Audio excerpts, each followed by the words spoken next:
معاویہ کے نام۔ ہماری قوم قریش کا ارادہ تھا کہ ہمارے پیغمبر کو قتل کر دے اور ہماری جڑ اکھاڑ کر پھینک دے۔ انہوں نے ہمارے لیے رنج و غم کے اسباب فراہم کیے اور برے سے برا برتاؤ ہمارے ساتھ روا رکھا،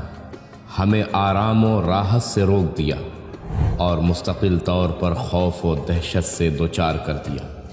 اور ایک سنگلاخ و ناہموار پہاڑ میں پناہ لینے پر مجبور کر دیا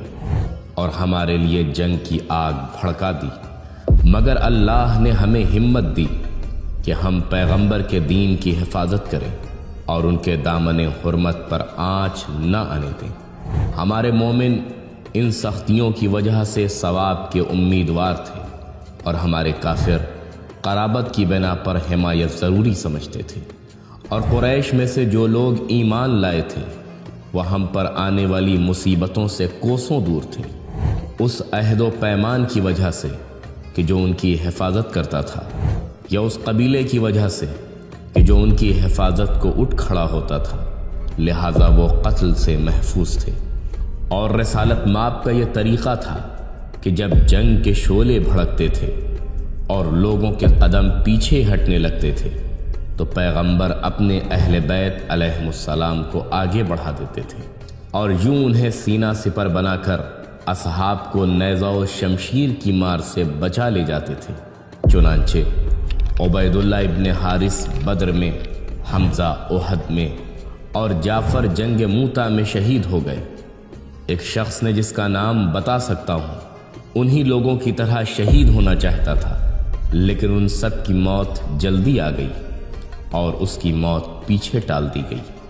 کس قدر تعجب خیز ہے زمانے کا یہ حال کہ میرا مقابلہ ایسے افراد سے ہوتا ہے جو کبھی میرے ساتھ قدم ملا کر نہیں چلے، اور نہ اس دین میں کوئی ان کا کارنامہ ہے جو مجھ سے موازنہ کیا جا سکے، مگر یہ کہ کوئی مدعی ایسی چیز کا دعویٰ کر بیٹھے جسے میں نہیں جانتا ہوں، اور میں نہیں سمجھتا کہ اللہ اسے جانتا ہوگا، یعنی کچھ ہو تو وہ جانے۔ بہرحال ہر حال میں اللہ کا شکر ہے۔ اے معاویہ، تمہارا یہ مطالبہ جو ہے کہ میں عثمان کے قاتلوں کو تمہارے حوالے کر دوں، تو میں نے اس کے ہر پہلو پر غور و فکر کیا اور اس نتیجے پر پہنچا کہ انہیں تمہارے یا تمہارے علاوہ کسی اور کے حوالے کرنا میرے اختیار سے باہر ہے، اور میری جان کی قسم اگر تم اپنی گمراہی اور انتشار پسندی سے باز نہ آئے